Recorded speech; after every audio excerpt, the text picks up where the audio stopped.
presensya ng Diyos. Amen ba? At sabi, narito ang presensya ng Diyos pagkat saan man may dalawa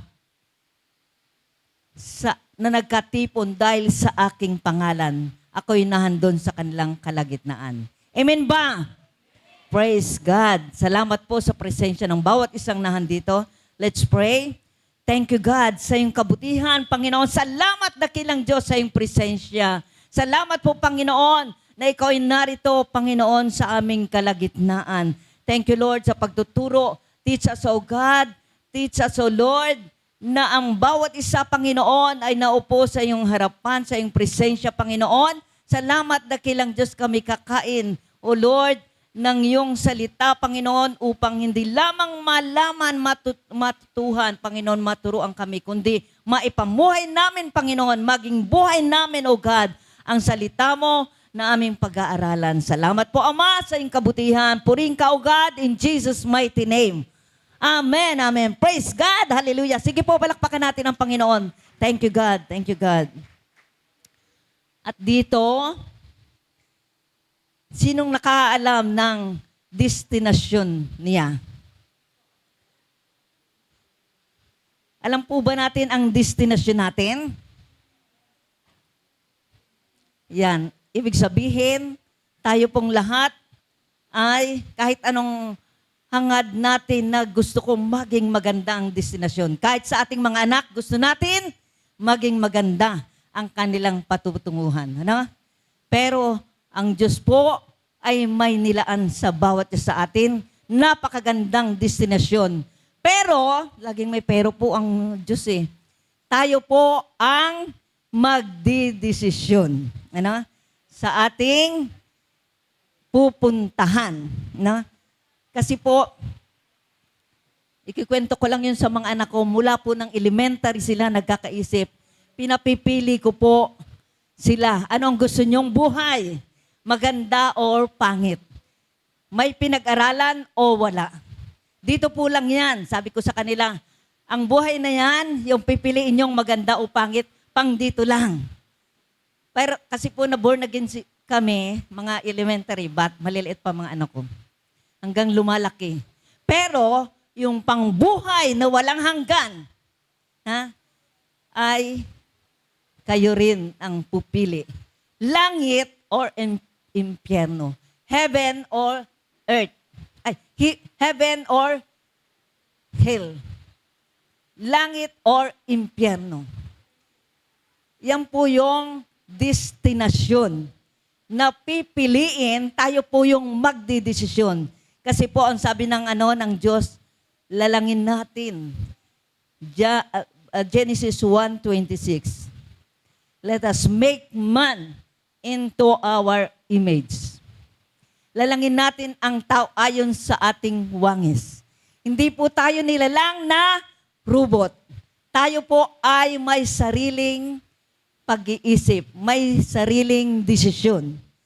Ano? Kaya po yung destinasyon na yan, na ating pag-aaralan, tayo po yung pipili. Tayo po yung magde-decide. At yan po ay napakaganda. Dapat hindi, marami po akong nashiran na ang sabi, lalo po sa mga may edad na, saka na ako magpapasya pag malapit nang magpantay ang aking paa. Sabi ko, wala naman pong nakakaalam kung kailan tayo magpapantay. Alam niyo yung magpapantay ang ating mga paa? Sino kakaalam noon? Yan po yung kasabihan ng mga gurang, ng matatanda. Pag malapit nang magpantay ang aking paa, tsaka ko pipiliin niyang sinasabi mong langit or impyerno. Pero mo yun? Sinong nakakaalam? Yun ang pinuntahan namin kagabi. 28 years old. Ang ganda ng trabaho. Pero nung lagnatin, hindi na gumaling. 2 weeks lang. Nakaraan nasa Perpetual. Inilipat na sa Quezon City. Wala na. Pagkaraan ng 2 weeks sa ano po yun masigla. Dahil nagtatrabaho silang mag-asawa. Sino nakakaalam May kwento nga doon sa na yung bata, sabi doon sa tatay, matalino yung bata, bakit po yung namatay ay ganyan? Ibig sabihin, binata pa. Sabi nung ama, bakit po yan namatay ay bata pa? Ibig sabihin, binata pa. Hindi masagot ng tatay, sinama sa sementeryo. Ayan anak, tingnan mo yung mga nakaburol, nasa sementeryo, di ba may mga, doon, may mahaba, may maliliit. Kaya pala, siya rin ang sumagot. Kaya pala hindi magkakaiba pala pag namatay. May bata, may matanda, may malaki, may maliit. Ibig sabihin, hindi natin alam kung kailan magpapantay ang ating paa. Kaya itong patutunguhan natin, kailan to ididesisyon natin? Ngayon po. Ngayong malakas tayo, matino ang pag-iisip, dapat tayo'y may pagpapasya. Napakahalaga po yung pagpapasya mula po sa bata hanggang sa matanda. Dahil ang ating destiny ay nakasigurado pag tayo'y na kay Kristo. Ang sabi po, itong pag-aaralan natin, ang destiny natin ay ang Panginoon. Lahat tayo may nilaan ang Panginoon, pero tayo pa rin po ang masusunod. Ang sabi rito sa Psalms 39, verse 4. Awit sa Tagalog. Psalms 39, verse 4. Sabi po ni Haring David, How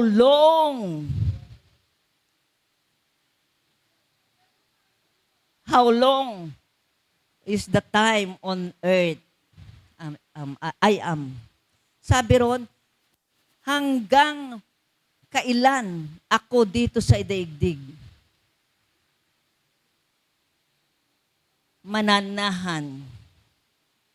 Ibig sabihin, maging si Haring David na makapangyarihan. Hindi niya alam, nagtatanong siya, hanggang kailan siya dito sa daigdig? Ibig sabihin, kahit gaano katalino, makapangyarihan, ay naglolong, naghahangad na malaman niya kung hanggang kailan siya dito sa daigdig. Kaya po, bakit? Ang sabi ron, number 1, life is short. Ang buhay natin ay napakaikli. Kung ikukumpara sa eternity. Walang hanggan. Life is short. Kaya po, lagi tayong ready. Hindi lamang pag nagpipray tayo, pag prayer meeting, tsaka sasabihin natin, Lord, patawad po, Panginoon. Dahil sa 1 John 1:9, lagi natin binabanggit, if you confess your sin, He is faithful and just to forgive us and cleanse us. Kaya po yung buhay natin dito, life is short. Unang-una, dapat po nating malaman, ang buhay natin dito sa daigdig ay napakaikli kung ikukumpara sa eternity. Ilagay mong lahat ang 0 sa 1, hindi matatapos. Dahil ang eternity, walang katapusan. Kaya po, lagi tayong ready. Hindi kung kailan lamang may prayer meeting, tsaka, Lord, forgive us. Every time in our life, pag tayo'y, kasi po ang kasalanan, sabi sa hindi pa nga lang ginagawa natin, yung iba, sabi yung pagnakaw, pag kinuha na natin, nakumit na natin. Pero sabi nga, naghahangad ka pa lang ng isang bagay, Ginawa mo na yon. Di ba? Tumingin ka lang sa isang lalaki o isang babae ng may mahalay na pagnanasa, ikaw ay nagkakasala na. Hindi mo palang ginagawa, di ba? Nagkakaintindihan po bubo tayo. Pag sa Panginoon po, binabalak, ininanasa, hinahangad mo pa lang you commit sin. Ano po? Kaya every time na ginawa natin, ask agad ng forgiveness. Hindi pagka marami ng tao nagpiprayer tsaka ka na lang hihingi ng forgiveness. Ay kanina ka pa nagkasala, dapat before, alam mong kasalanan, every time na malaman mong ikaw ay nagkamali, ask agad ng forgiveness. Eh kung hindi ka forgiveness or nakapag-forgive sa taong nakagawa sa iyo, tapos bigla kang, di ba, na aksidente, bigla kang, yung iba, atake, yung iba natutulog lang, hindi na nagising. Di ba? May ganun po ba, nakaano po ba kayo ng ganun? Biglaan lang. Sabi, kausap ko pa lang yung kanina, nakasalubong ko. Sabi nung isang kausap ko kahapon, nakasalubong ko pa lang yan doon sa kanto eh. Pagkatapos ngayon, patay na. Ganun po ang buhay. Life is short. Ang buhay ay hindi natin hawak. Sabi nga, ipinahiram lamang sa atin. Ano po? Hindi natin ito pag-aari. At yung nagpahiram ng buhay na yan, kukunin yan. Hindi magsasabi sa iyo na nanak the door at narito na ako, kukunin na kita. Wala po. Kaya kailangan yung buhay na yan na maikli ay pinapahalagahan. Iniingatan kung paano maging si Haring David ay nagsabi, sabi, parang hangin lamang ang buhay. Ano? Parang usok. Ito'y nawawala agad-agad. Sabi dyan sa Psalms. Ano? Kaya nagtanong si Haring David, gaano katagal pa ang aking itatagal? Ano? Kasi alam niyang siya ay aalis din. Matatapos yung buhay na yan dahil life is short. Amen po ba? Ang buhay po natin ay pahalagahan natin para sa Panginoon. Ingatan natin dahil ang buhay na yan ay napakaikli. Hindi po natin alam kung walang nakakaalam. Kung hanggang ilan taon tayo dito sa daigdig. Dahil ang buhay ay napakaikli. Life is short. Yun po ang ano natin. Maging sa Psalms 119 verse 19. I am, sabi ni Haring David,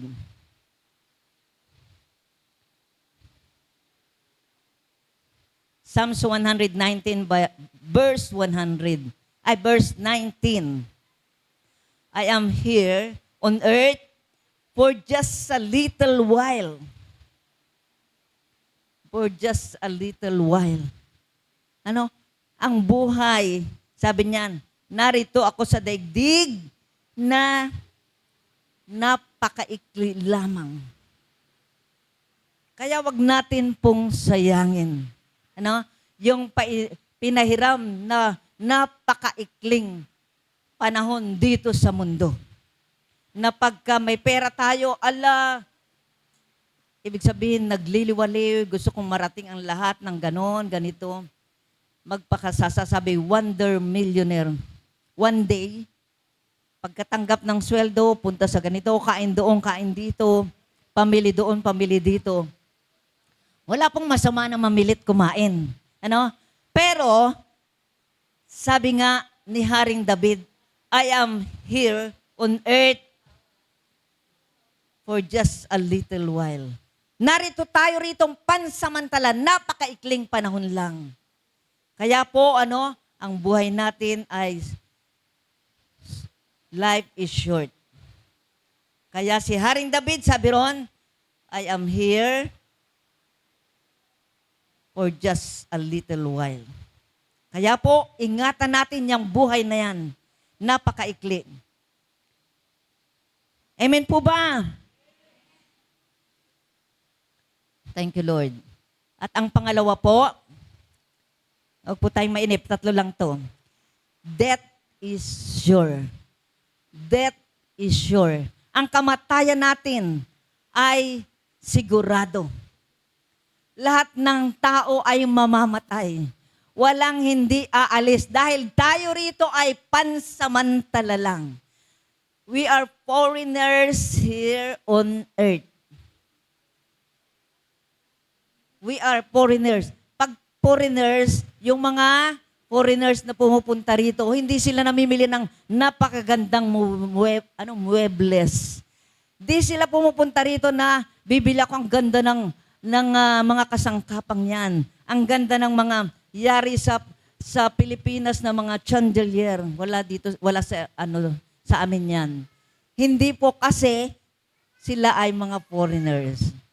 Namamasyal lang dito dahil aalis din. Halimbawa, 1 week lang sila. Hindi nila kayang mamili ng mga kung ano-ano dahil iiwan lang at ang gagawin lang nila, yung masatisfy lang yung kanilang bakasyon, makita yung mga dito, parang tayo. Makita lang masiyahan na tayo doon sa ginawa. Makita yung creation ng Lord na magaganda.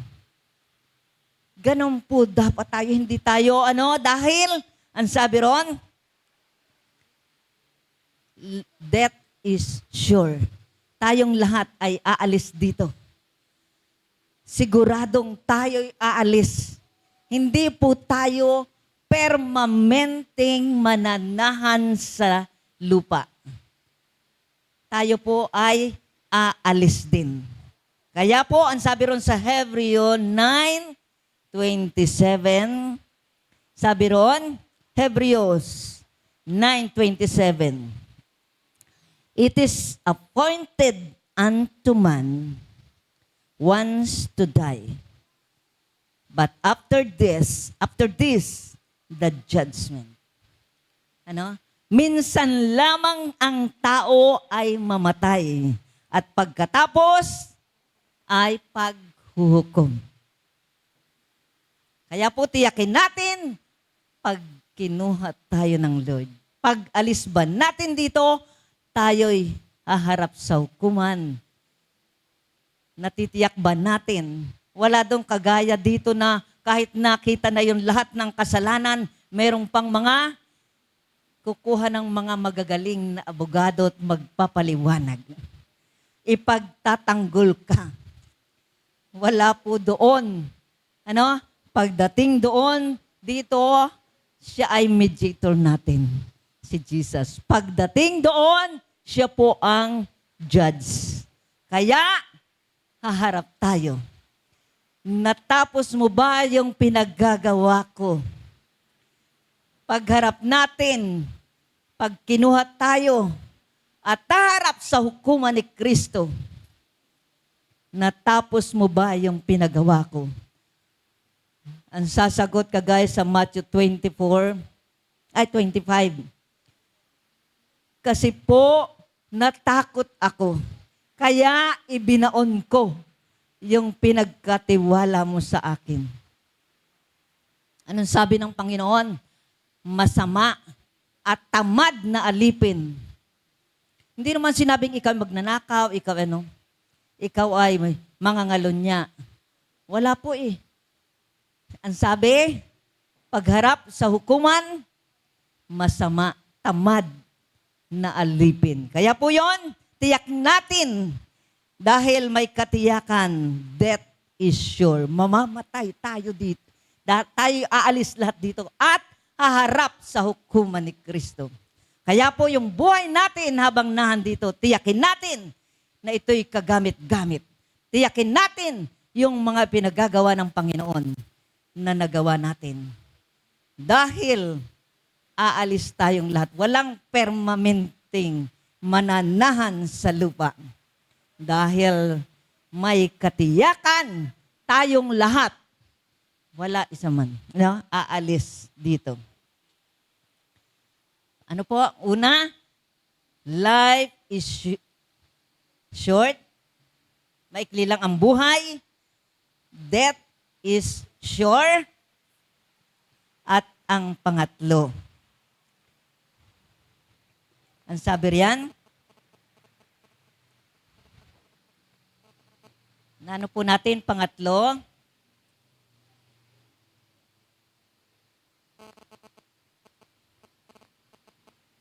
our decision is so sure. Ang ating desisyon ay dapat may katiyakan. Dapat tiyak na tiyak. Kaya po yon, our decision is so sure. Ano po? Kaya napakahalaga ang ating pagpapasya. Ang ating desisyon, hindi pwedeng ipagbaliwala. Yung ating desisyon, pamamalengke, pamimili, pag-shopping, pagpunta sa abroad, pwedeng ipagpaliban. Pero yung desisyon natin, ito po yung napakahalaga. Kaya po yun, hindi pwedeng saka na ako magpapasya. Maraming nasisiran tayo. Sira natin ng pagtanggap sa Panginoon. Kailangan maging hari natin ang Panginoon bilang Panginoon, hari at tagapagligtas. Ay, saka na. Wala pa akong ano niyan. Ang higpit naman kasi pag nahandyan sa inyo, bawal yung ganito. Wala naman nagsasabi sa inyo, bawal manigarilyo, bawal mag-inom, bawal magsugala. Hindi. Sinasabi, dati siyang mga manunugal, dati siyang sabungero, dati siyang ano, ngayon, ayaw na niya dahil ayaw sa inyo noon, di ba? Wala naman sinabing ng pastor na huwag kang maninigarilyo, huwag kang mag-ano. Kundi, dahil pag tinanggap mo ang Panginoon, ikaw ay naging templo ng Diyos, mababago ang buhay mo. Bakit? May kapangyarihan dyan na nakatira na mag-aalis. Ano? Bibigyan ka ng pagnanasa na ayawan ang lahat ng bisyo. Kaya po, pag sinira natin, anong sagot sa atin? Ayaw ko dyan sa inyo kasi ayaw ko pang magdesisyon na mawala yung bisyo ko. Ganon. Ayaw pang magdesisyon dahil ayaw mabago ang buhay. You know? Kasi ikaw, sabi niya, Ate Lina, ang ano mo sabi mo noon, dati nagsusugal ka, dati naninigarilyo ka, nagbabarkada ka, ngayon ayaw mo na. Ibig sabihin, bawal sa inyo yan. Hindi naman kami binawalan Nung tanggapin ko ang Panginoong Jesus, pagsindi ko pa lang ng sigarilyo, nahihilo na ako. Ibig sabihin, ayaw ng katawan. Ibig sabihin, may force, may kapangyarihan na nag-aalis. Ano? Bakit ko pagagawin? Nahihilo na nga ako. Ibig sabihin, ayaw nung templo. Dahil sabi sa 2 Corinthians, di ba? Tayo naging templo ng banal na espiritu. At ang magwasak niyan ay wawasakin din. Pag nilalagyan ko, ayaw na kasi mawawasak Di ba? Dati pag sa mga birthday, sa mga kasayahan, inom, ayaw na masusuka ako Ba't ko pagagawin? Kaya walang nagtutulak, walang nagkukuman sa iyo na pastor na bawal, wag ka magano. Pero, nagdesisyon ako nang tanggapin ko ang Panginoon, kusang natanggal yung bisyo kasi ayaw na nga ng katawan. Dahil naging templo ako ng banal na espiritu. Kaya, nagdesisyon ako. Pero kaya kailangan, gusto bang tanggapin ang Panginoon? Pag hindi natin na ipaliwanag talaga, ayaw nila dahil akala nila napakahigpit. Pero ang Diyos po na tinanggap at banal na espiritong nananahan, yun yung mag-aalis ng bisyo, maglilinis. Lilinisin tayo, pababanaling kagaya niya na banal. Sabi sa 1 Peter, ang Diyos nyo ay banal, kaya magpakabanal kayo. Kaya po yon, ma-share natin para magdesisyon ang tao na sinisira natin. Hindi kami nagbabawal. Hindi nagbabawal ang ano, kaya magdesisyon ka na. Kasi po, ang desisyon ngayon ay napakahalaga. Hindi natin alam kung kailan. Kagaya ng mga kamag-anak natin, dapat masyira natin. Natatakot dahil kayo nga dati, ganito kasama namin, ngayon umaayaw na. Ayaw kong sumama dyan, ayaw kong magdesisyon na sinasabi mong mahalaga yung desisyon na tanggapin ang Panginoon. Bakit po? Dahil ayaw nila ng yung hinihigpitan. Ano? Kasi sa amin, ganito, wala namang bawal-bawal eh. Lahat pwede. Lahat pwedeng mga lunya, mag-ilang asawa, mag-ikipag-inuman, magsugal, walang bawal. Yun po yung ano. Pero pag kailangan, ipaliwanag nating mahalaga. Yung desisyon ngayon ay magiging mangyayari ang desisyon mo maganda or pangit sa hinaharap. Hindi natin alam kung mamaya kukunin ka, saan ka, yung desisyon mo ay napakahalaga. Saan ka mapupunta? Dalawa lamang ang pupuntahan. Langit or impyerno.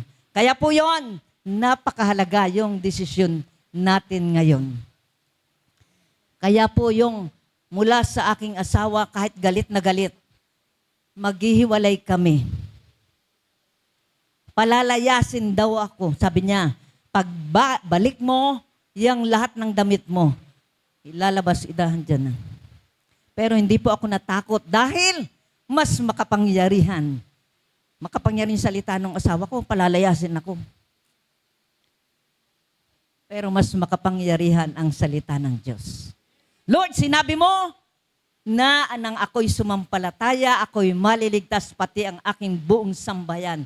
At nagdesisyon po ako na maligtas ang aking buong sambahayan na ako'y sumampalataya.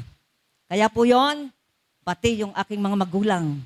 Kasi talaga pong mahirap mag-share sa pamilya pag wala pang nakitang pagbabago. Nakita nung asawa ko na wala dati, pagdadating siya, nandun ako sa kapitbahay, nasa sugalan. Nakatokin ako nung bilas ko. Lina, kulang pa ng isa. Iiwanan ko, prepare niya yung lamesa, nahandun yung sardinas or kung anong ulam sa lamesa, dadating yung asawa ko. Nakita niyang nawala yun. Nawala yung pagsisigarilyo. Di po ba kailangan may makitang liwanag para hindi tayo sa pag-share sa kanila. Para sila man ay magdesisyon. Kaya nagdesisyon na asawa ko, sige nga, ano ba yung kapangyarihan na yan na sinasabi mo? Sige, dalhin mo dito yung pastor na yan. At nang sinama ko po, in-invite ko, magdamag silang nag-share hanggang madaling araw. Ay sa Makati pa umuwi yun. Ayun po. Ganon din po ang aking mga magulang. Maging ang aking kapatid. Lahat po ng mga kapatid ko. Unang-una po kailangan, kasi sabi ron, para sila magdesisyon, may makitang maganda o liwanag. Tayo'y liwanag. Tayo'y asin. Para po magdesisyon ang ating lalo buong sambahayan. Gusto natin maligtas ang ating buong sambahayan. Tayo po yung gagamiting ilaw sa ating sambahayan. Hindi itinatago ang ilaw. Ipinapatong yan sa dapat kalagyan para maliwanagan. At hindi magdidesisyon sila pag hindi sila naliwanagan. Hindi po yung nasa kapitbahay na liwanag ang makakaliwanag sa kanila. Tayo mismo, yung ilaw sa ating tahanan. Tayo lahat ay ilaw. Para maliwanagan, hindi sila mapunta. Mapunta sila sa magandang kalalagyan, kailangan may desisyon. At makapagdidesisyon lamang sila pag, lalo po ang mga kamag-anak natin, pag nakitang may liwanag sa atin. Kaya po yung napakahalaga tayo yung magliwanag para yung sinisira natin ay maliwanagan at magkatapos, magdidesisyon yan. Yan po lang, 30 lang yung hindi ko na anin lahat itong mga kasi lahat tayo ay napakahalaga po na kailangan natin, lahat tayo'y mag-a-appear sa hukuman ni Kristo. Kaya po, kailangan napakahalaga na ang desisyon, ay napakahalaga. Sabi sa 2 Corinthians 5:10, lahat tayo, pagkatapos natin dito, judgment at tayong lahat ay haharap sa hukuman. Kaya po, hindi po pananakot yun. Hindi po natin sila dapat takutin. Sabi nung mga apo ko, yun na naman, Lola nananakot ka. Hindi yan pananakot. Kailangan nating magdesisyon. Hindi ang salita ng Diyos, tinatakot tayo. Tayo ay inire-ready. Ha? Tanda natin, yung pupuntahan natin, destination natin, tayo po kailangan inihahanda, inire-ready. Para pagdating natin doon, hindi tayo magugulat. Hindi tayo magugulat or mabibigla. Kagaya ng sabi sa Lucas 16:19, yung mayaman, pagising niya, nahando na siya, pagmulat ng mata niya. Hindi po lahat ng mayaman na pupunta ron sa mainit na nagdurusa siya. Bakit po? Kasi kahit doon sa pulubing nandun sa harapan niya, anong pangalan to? Si Lazaro, namumulot doon ng mumo sa kanyang pan. Hindi man lamang niya, kung tutusin, ito pagkain, di ba? Dahil mayaman. Ang sabi ron, ikaw ay nagpasasa sa kayamanan.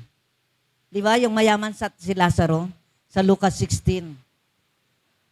Kaya po yon, kahit nagtatamasa ka ng kasaganaan, matuto tayong magbigay.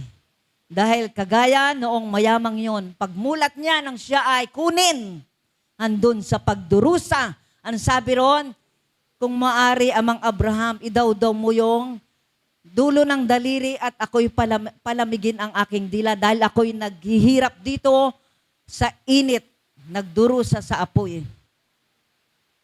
Yung po yung destination niya. Pagmulat niya, hando na siya. Hindi pa po yung lake of fire, ha? Ang lake of fire ay doon sa katapusan ng mundo. Nandun siya sa pagdurusa na. Dahil ihahagis pati doon yung lugar ng pagdurusa si Satanas at lahat ng mga mandarayang propeta.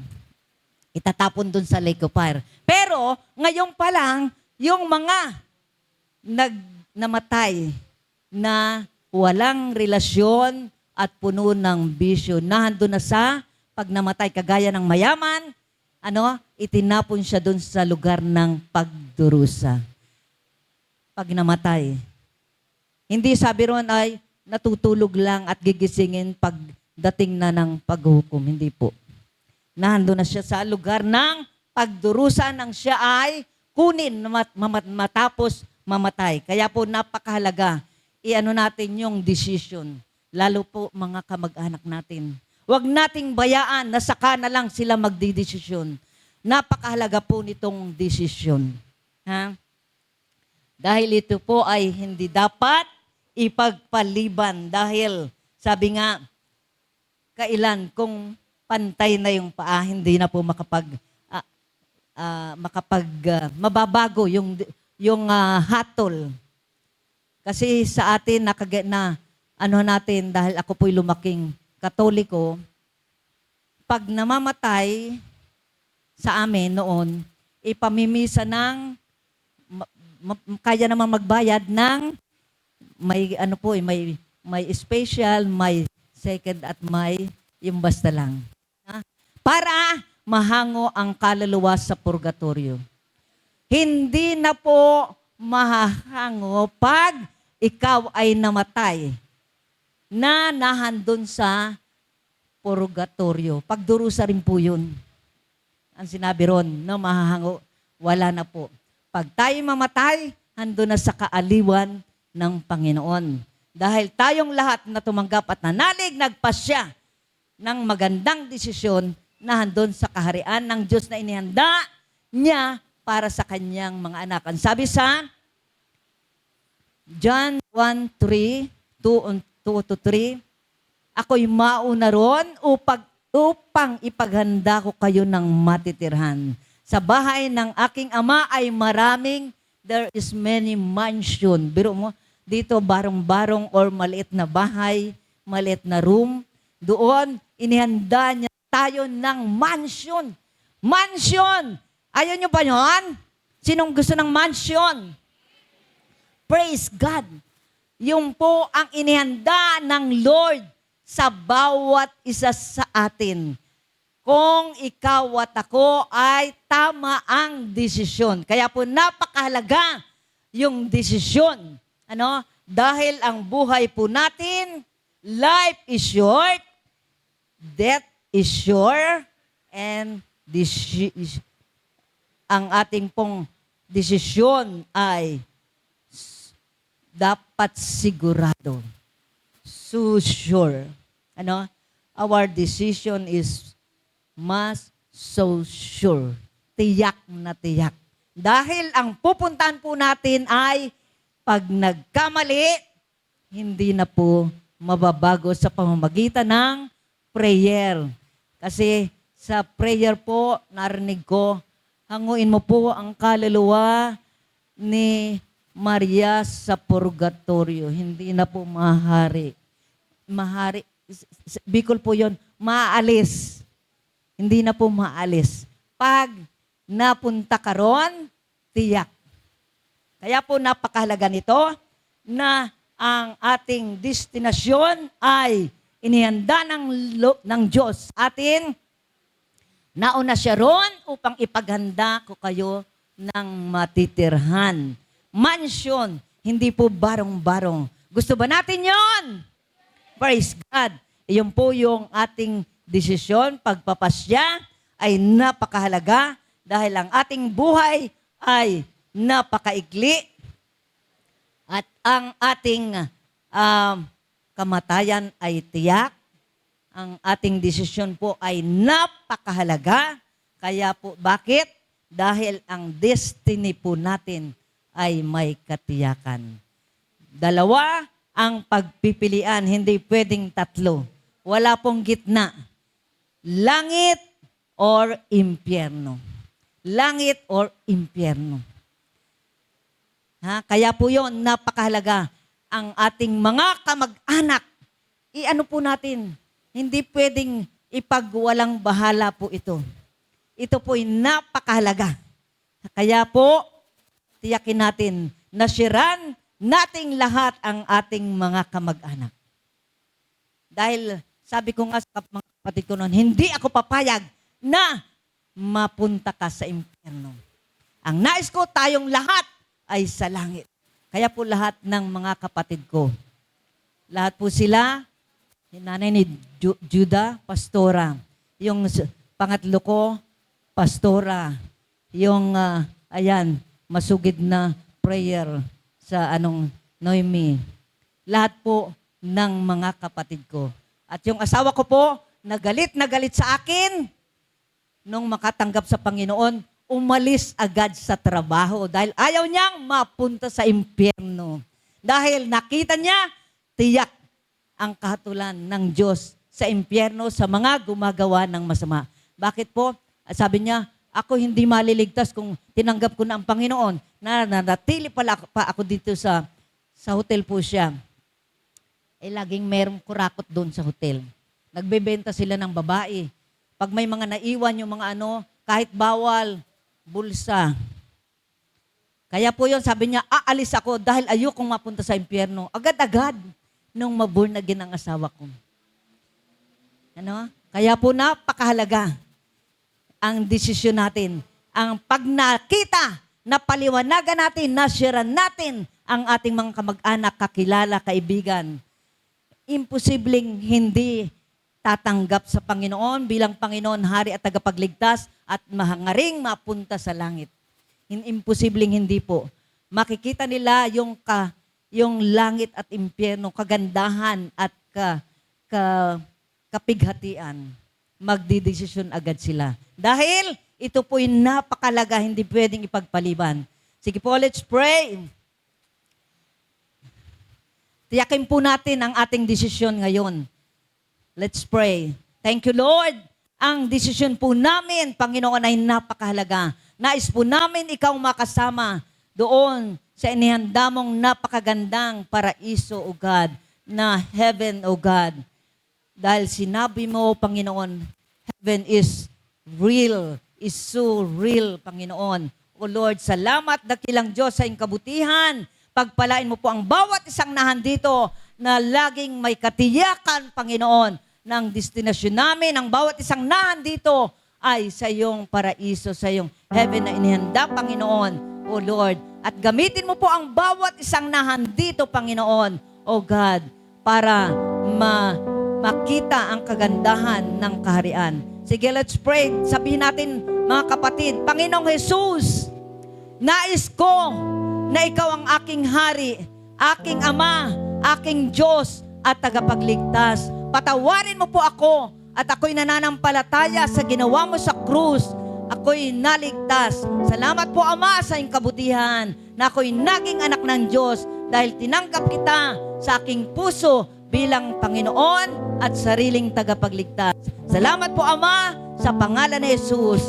Amen, amen. Praise God. Hallelujah. Thank you, Lord.